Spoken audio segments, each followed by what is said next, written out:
오늘 우리가 읽은 이 본문 말씀을 통해 그런 것을 생각할 수 있을 것 같습니다. 참된 지도자란 과연 어떤 지도자일까 하는 겁니다. 혹 기억을 하실지 모르겠지만 지난 주일 생각한 말씀을 통해서는 하나님의 나라는 과연 어떤 곳인가 하는 것을 생각하지 않았습니까? 믿음으로 하나 된 공동체로서 성령이 하나 되게 하신 것을 힘써 지켜가야 함에도 불구하고 이 분열하는 모습을 통해 이 교회 공동체가 과연 어떤 공동체인지를 생각하게 되었던 것입니다. 오늘 말씀을 통해서는 참된 지도자란 어떤 지도자일까를 생각하게 된다는 것인데요. 때로 한 공동체를 이끌어가는 지도자, 오늘 이 땅 위의 영적인 지도자들, 그리고 정치적인 지도자들을 보면서 과연 이들이 한 시대를 통치하고 지도할 수 있는 이 참된 지도자가 될 수 있을까를 생각하지 않을 수 없다는 겁니다.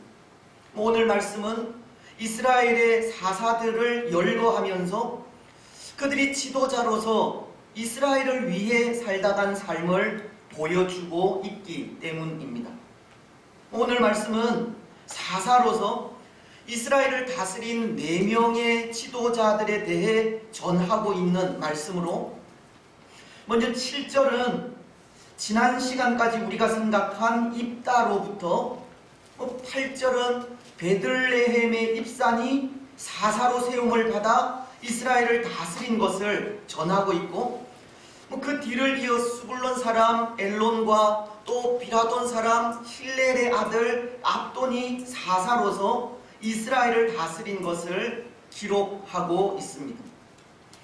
그런데 이들 4명의 사사를 통해 과연 참된 지도자란 어떤 지도자일까를 생각하게 된다는 것은 이들 중에는 지도자로서 그 사명을 잃어버린 사사도 있는 것 같기 때문입니다. 이들은 하나님이 세우신 사사로서 그들에게 맡기신 이스라엘을 바르게 다스리지 못하기도 하고, 또 이들은 하나님께서 세우신 지도자들이지만 그 시대 사람들과도 같이 자기 생각에 옳은 대로 행하는 세상의 여느 지도자들과도 이 같은 모습을 보이고도 있기 때문입니다. 사실 이스라엘에게 이 참된 지도자를 생각한다면 그는 하나님께서 세우신 다윗을 생각하게 되지 않습니까? 사도행전은 다윗에 대해 하나님의 평가를 이렇게 하고 있기 때문입니다. 13장 22절은 패하시고 다윗을 왕으로 세우시고 증언하여 이르시되 내가 이새의 아들 다윗을 만나니 내 마음에 맞는 사람이라 내 뜻을 다 이루리라 하시더니, 하나님은 다윗에 대해 내 마음에 맞는 사람이라고 하셨습니다.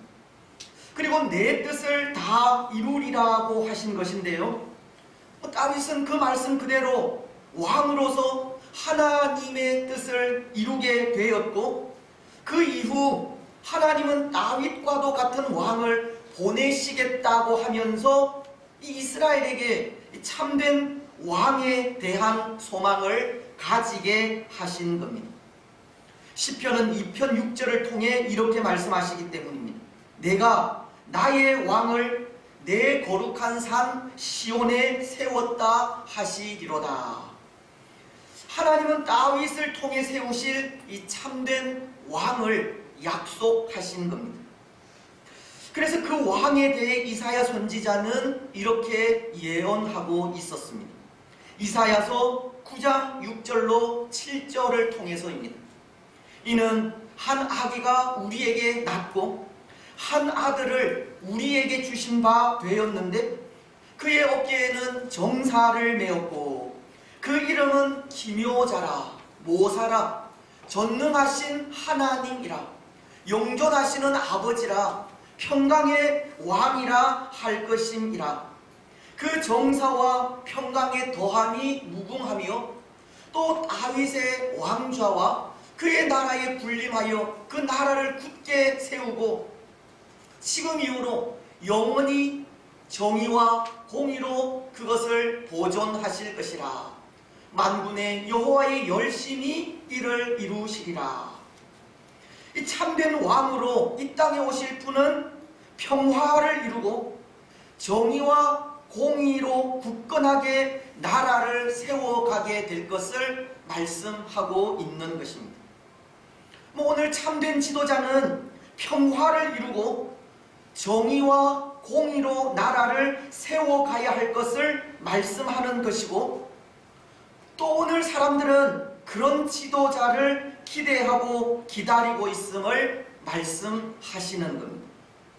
참된 지도자를 생각할 때 참된 지도자는 오늘 이 땅의 지도자들과도 같이 평화를 깨뜨린다든지 자기 생각에 옳은 대로 행하는 모습이 아니라 평화를 이루어가며 정의와 공의로 한 공동체를 세워가는 자여야 한다는 것입니다.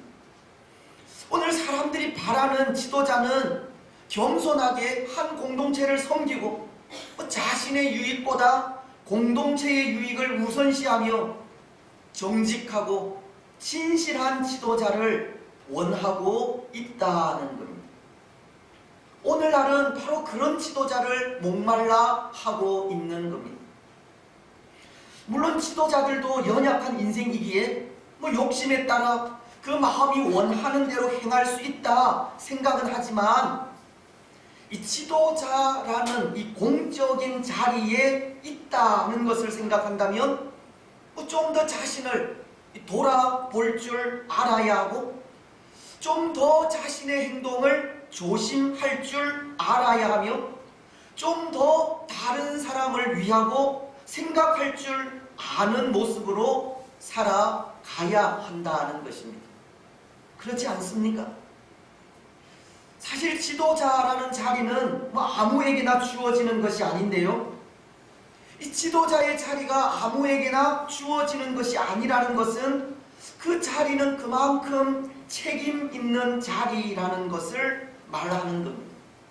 그래서 로마서도 통치자에 대해 이런 말씀을 하고 있습니다. 로마서 13장 1절은 각 사람은 위에 있는 권세들에게 복종하라. 권세는 하나님으로부터 나지 않음이 없나니 모든 권세는 다 하나님께서 정하신 바라. 모든 권세는 하나님께로부터 나지 않음이 없다고, 모든 권세는 다 하나님이 정하셨다고 합니다. 이것은 그만큼 그 자리가 책임 있는 자리라는 것을 말하는 겁니다. 자기 생각에 옳은 대로 행해서는 안 된다는 겁니다.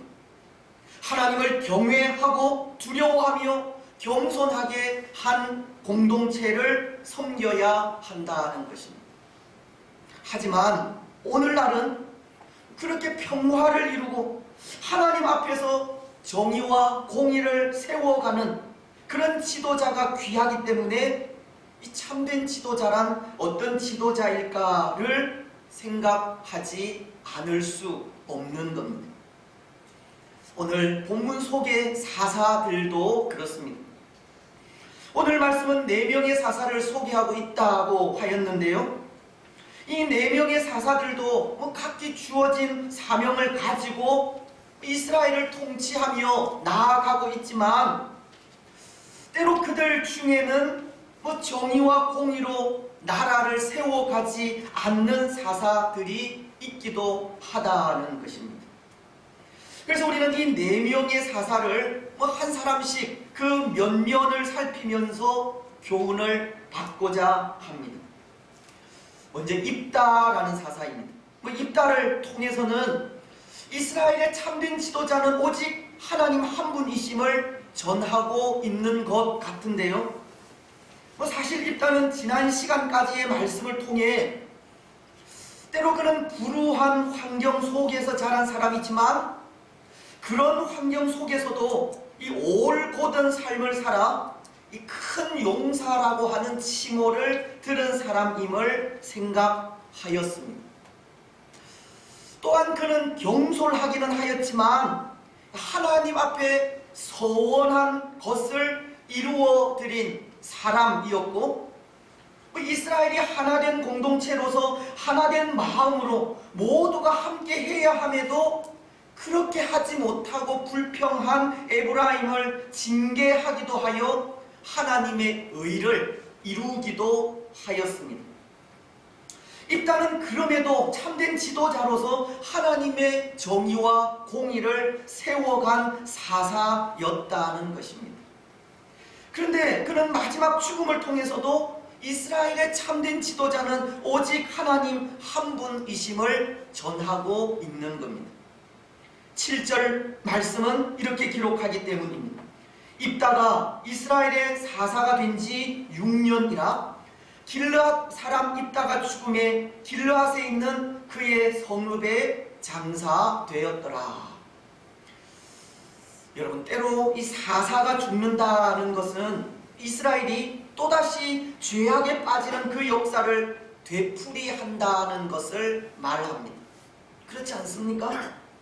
사사시대 이스라엘의 역사가 이스라엘이 범죄하면 하나님은 징계하시고, 하나님의 징계에 이스라엘이 회개하면 사사를 보내어 구원하시는 죄와 징계와 회개와 구원의 역사가 이 반복되는 것이듯, 하나님께서 구원자로 보내신 사사가 죽는다는 것은 이스라엘이 또다시 이 죄악에 빠지는 그 역사를 되풀이한다는 것을 말하고 있다는 것입니다.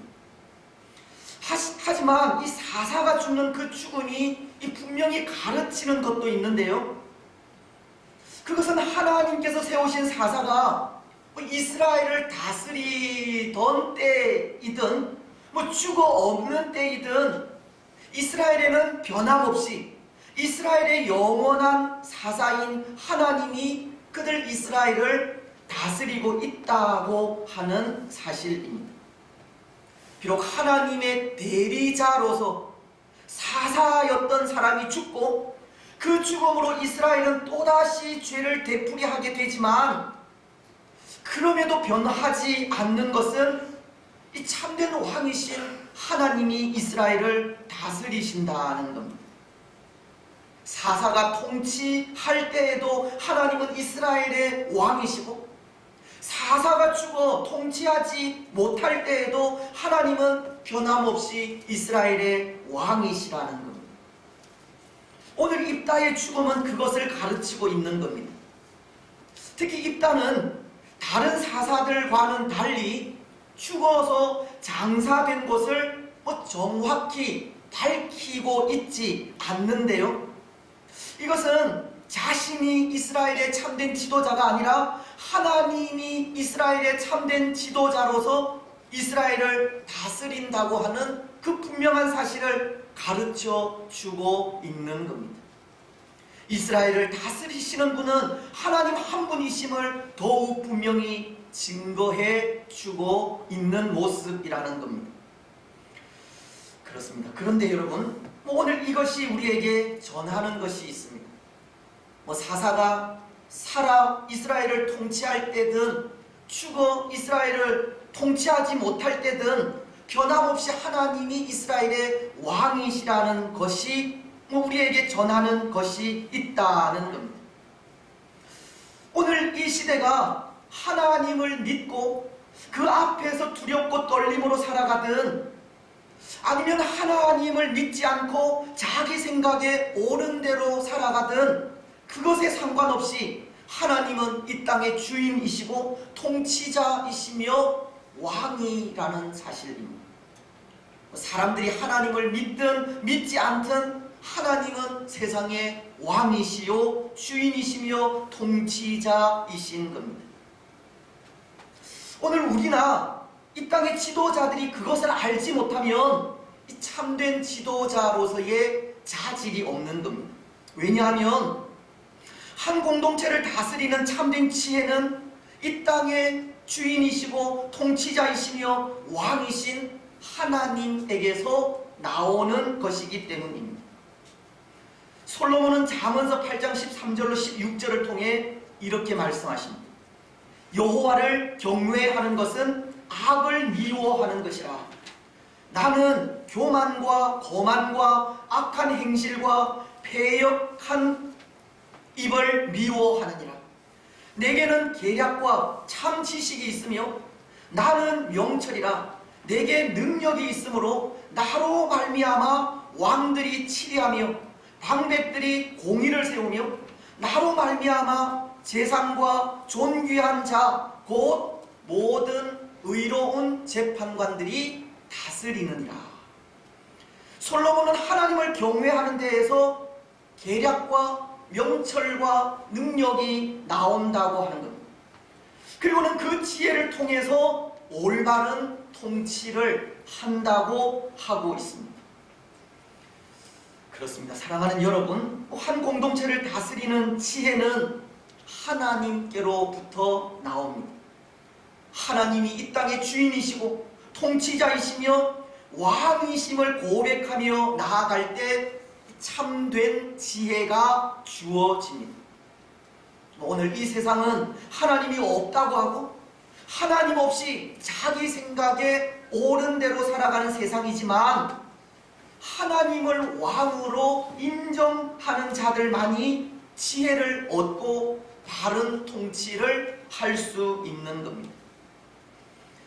여러분, 오늘 우리는 우리와 이 땅의 모든 지도자들이 하나님을 인정하고 하나님을 경외함으로 하나님으로부터 지혜를 얻어 바른 삶을 살고 바른 통치를 할 수 있도록 기도하시기 바랍니다. 이제 두 번째, 8절로 10절은 베들레헴 사람 입산이 이스라엘의 사사가 된 것을 전하고 있습니다. 이 입산은 특이한 것이 이 아들과 딸이 각각 30명이라고 하는데요. 이 구절은 이렇게 말씀하고 있습니다. 그가 아들 30명과 딸 30명을 두었더니 그가 딸들은 밖으로 시집 보냈고 아들들을 위하여는 밖에서 여자 30을 데려왔더라. 이 입산에게 있어서 특이한 부분은 이 아들, 딸, 그 60명을 위하여 딸들은 밖으로 시집을 보내고 아들들은 밖에서 아내를 얻었다고 하는 겁니다. 그런데 여러분, 이 모습은 어떤 모습을 가르치는 것이겠습니까? 때로 그가 많은 아들과 많은 딸들을 둔 것은 둘째치고라도 그는 아들과 딸들을 위해 밖에서 며느리와 사위를 보았다는 것인데요. 아마도 이것은 입산이 그의 통치를 위해 이 자녀들을 정략 결혼시킨 것이 아닌가 생각이 됩니다. 때로 여기 밖이라고 하는 것이 이스라엘이 아닌 이 타국을 의미하는 것인지 아니면 이스라엘 내 다른 지파를 의미하는 것인지 정확히는 알 수 없지만 만약 하나님을 섬기지 않는 이방 나라에서 며느리와 사위를 보았다면 이것은 하나님의 율법을 거스른 그런 행동이고 그것이 아니라 이스라엘 내 다른 지파를 의미하는 것이라면 통치를 위한 이 정략 결혼을 했다는 의미입니다. 물론 이 부분을 이 통치를 위한 정략 결혼이 아니라 다른 지파와 통혼을 하기까지 당시 지파 간에는 서로 신뢰 관계가 쌓여서 참 평화로운 시대였다는 것으로 해석하는 사람들도 없잖아 있습니다. 하지만 여기 이 밖이라고 하는 단어가 히브리어로 후츠라고 하는 단어를 사용하고 있는 것으로 이 단어는 이 밖을 의미하기 때문에 이스라엘 내의 다른 지파든 아니면 이방 나라든 그 세력을 통해 나라를 지탱하고자 한 의도가 있는 것이 아닌가 생각이 됩니다. 오늘 입사는 자신의 통치를 위하여 계획적으로 이방 세력과 타협하고 협력하고 있는 그런 관계를 맺고 있었다는 것입니다. 하나님의 대리자인 사사로서 하나님의 생각이나 하나님의 뜻대로가 아니라 외세를 의지하여 나라를 운영해 가려고 한 것입니다. 입사는 하나님의 나라인 이스라엘을 외세에 맡기는 이 잘못된 정책을 펼쳤다는 겁니다. 여러분, 솔로몬 왕을 기억하십니까? 솔로몬은 그의 말년에 이 정략결혼을 통한 정치를 하였는데요, 솔로몬은 그의 말년에 많은 이방 여인을 아내로 맞이하였기 때문입니다. 그것은 당연히 하나님께서 금지시키신 결혼이기도 하고, 그렇게 이방 여인들과의 결혼을 통해 나라를 부강하게 하려는 인간적인 생각을 하게 된 겁니다.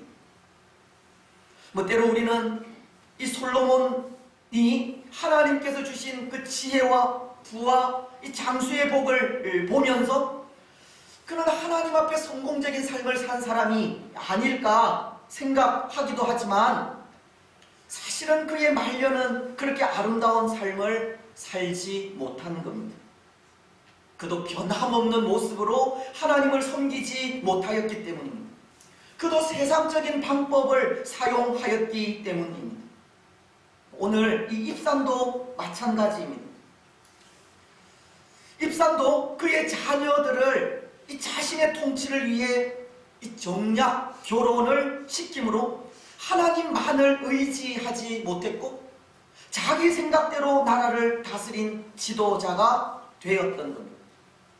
그가 사사가 된 그 처음 모습이 어떠하였는지 우리는 알 수 없지만, 그도 변함없는 순결함으로 하나님을 섬기지 못하였다는 겁니다. 세상과 타협하는 삶을 살게 되었습니다. 하지만 여러분, 하나님의 사람들은 이 세상과의 타협이 있을 수가 없습니다. 나의 유익을 위하여 이 세상과 이 거래해서는 안 되고, 공동체를 위한다는 이유로 세상과 적당히 관계하며 살아서도 안 됩니다. 처음 가진 신앙의 모습 그대로를 변함없이 고이 간직하는 신앙의 순결함을 유지해 가야 합니다. 여러분, 오늘 우리는 어떠합니까? 우리는 우리 신앙의 그 처음 모습을 변함없이 간직하고 있습니까? 신앙의 순결함을 변함없이 유지해 가고 있습니까? 혹 신앙의 삶을 살아가면서 적당하게 타협하면서 살아가고 있지는 않습니까? 나의 유익을 위하여 누군가를 이용하고 있지는 않습니까? 물론 세상적으로 이 정치라는 것은 권모술수라고 하지만, 이 목적을 위한 잘못된 연합은 그 자체가 망하는 길이 되는 것입니다. 오늘 우리는 나의 유익을 위하여 이 세상과 거래하지 마시기 바랍니다. 공동체를 위한다는 이유로 이 세상과의 이 적당한 관계를 유지하지도 마시기 바랍니다. 우리 신앙의 처음 모습 그대로를 변함없이 간직해 가시기 바랍니다. 그래서 우리 신앙의 순결을 잘 지켜 가시기 바랍니다. 이제 또 한 사사는 이 수불론 사람 엘론인데요, 엘론에 대해서는 성경에 별다른 기사가 없습니다. 그가 사사가 되어 이스라엘을 다스린 횟수와 주거 장사된 것만을 기록하고 있기 때문입니다. 11절과 12절은 이렇게 말씀하지 않습니까? 그 뒤를 이어 스불론 사람 엘론이 이스라엘의 사사가 되어 10년 동안 이스라엘을 다스렸더라.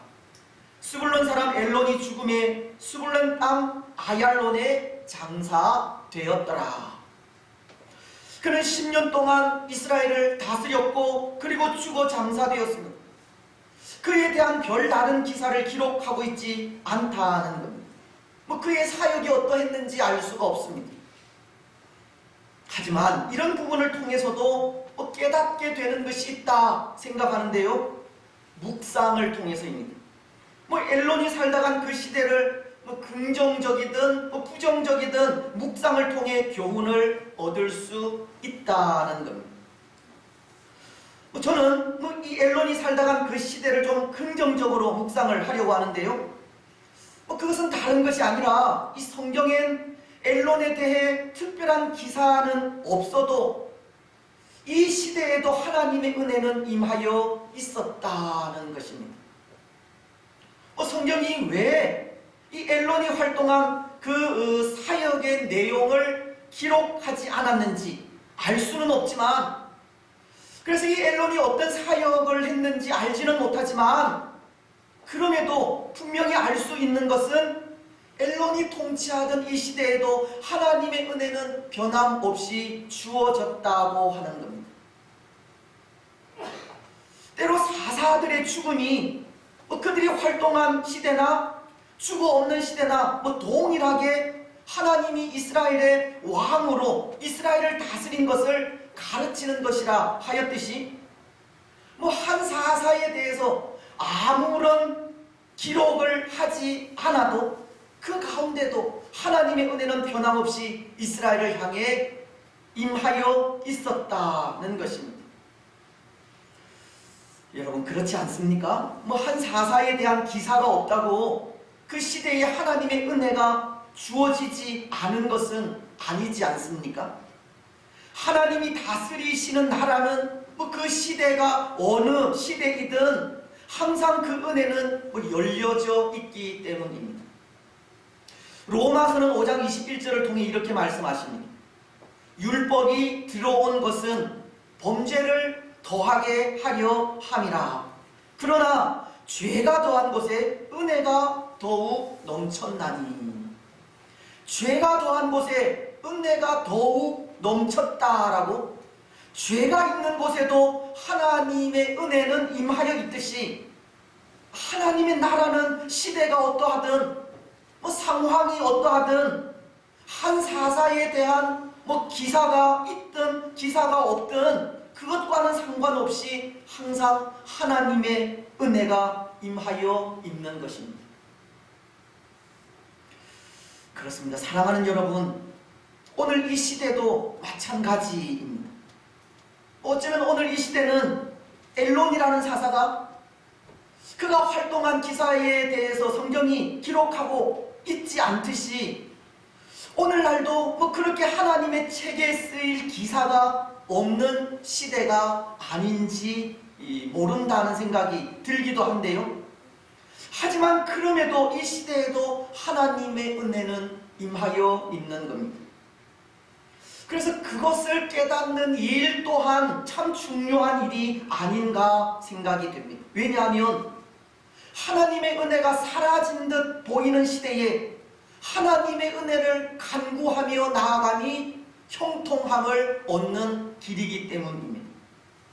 하나님의 은혜가 죽어가는 세상을 살리고 하나님의 은혜가 한 나라를 나라 되게 하기 때문입니다.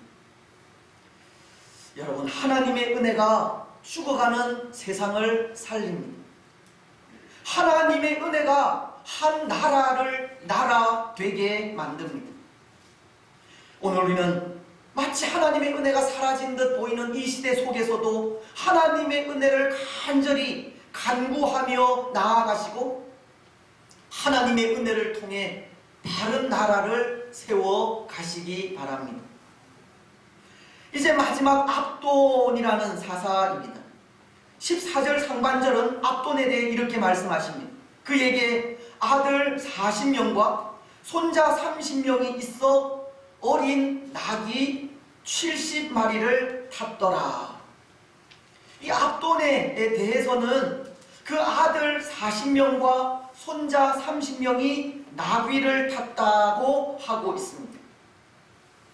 사실 당시에는 나귀를 탈 수 있는 사람들이 이 고을을 다스리는 이 방백들로서 이 압돈의 자녀들이 나귀를 탔다는 것은 그들이 고을의 방백들로서 마을 하나하나를 다스리고 있었다는 것을 말하고 있는 겁니다. 그런데 여러분, 오늘 이런 정치를 무슨 정치라고 합니까? 이 족벌 정치라고 합니다. 압돈은 이 족벌 정치를 하고 있었다는 겁니다. 쉽게 말씀을 드리면 사람을 의지하여 나라를 다스렸다는 겁니다. 물론 그것이 잘못된 것은 아니라 생각합니다. 족벌 정치를 통해서도 얼마든지 하나님의 뜻을 실현할 수 있기 때문입니다.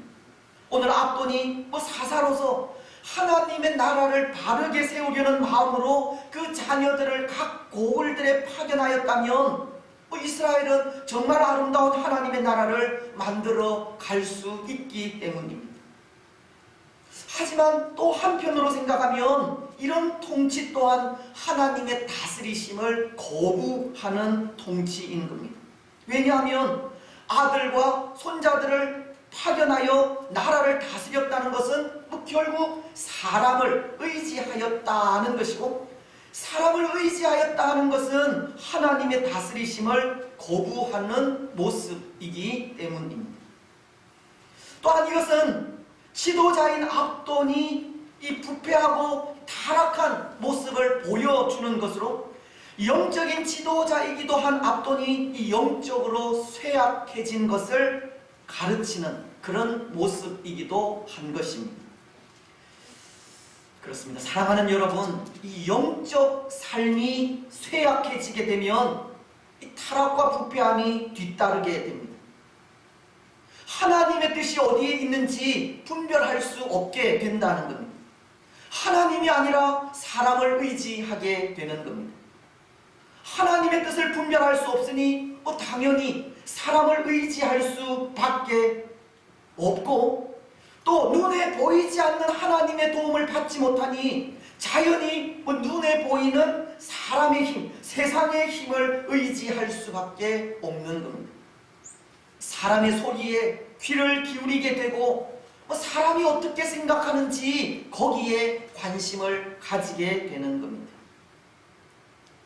근데 참 무서운 것은 그렇게 눈에 보이는 세상의 힘을 의지하고 사람의 소리에 귀를 기울이며 사람이 어떻게 생각하는지 관심을 갖다 보면 하나님은 정말 안중에도 없어지게 됩니다. 하나님은 멀어진다는 겁니다. 하나님보다 사람이 더 높아 보이고 하나님보다 세상을 더 무서워하게 되는 것입니다.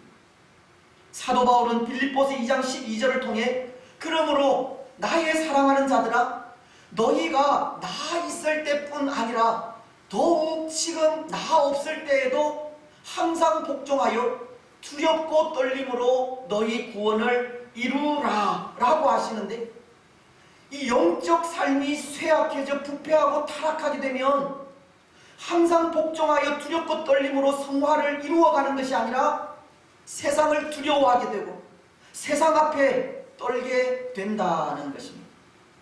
하나님 원하시는 삶을 살아가지도 못하고 사람을 의지하면서 늘 실패하는 삶을 살아가게 되는 것입니다. 여러분, 오늘 우리가 그렇지 않습니까? 오늘 우리의 영적 삶이 쇠약해져 있지는 않습니까?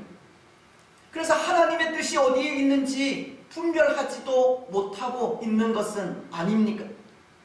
하나님이 아니라 사람을 의지하고 세상 앞에 떨고 두려워하며 사람의 눈에 잘 보이려고 하고 있지는 않습니까? 오늘 우리에게는 영적인 회복이 필요합니다. 말씀 앞에 항상 복종하고 두렵고 떨림으로 우리의 구원, 즉 예수님을 닮아가는 성화를 이루어 가야 합니다. 항상 새로워져 가야 합니다.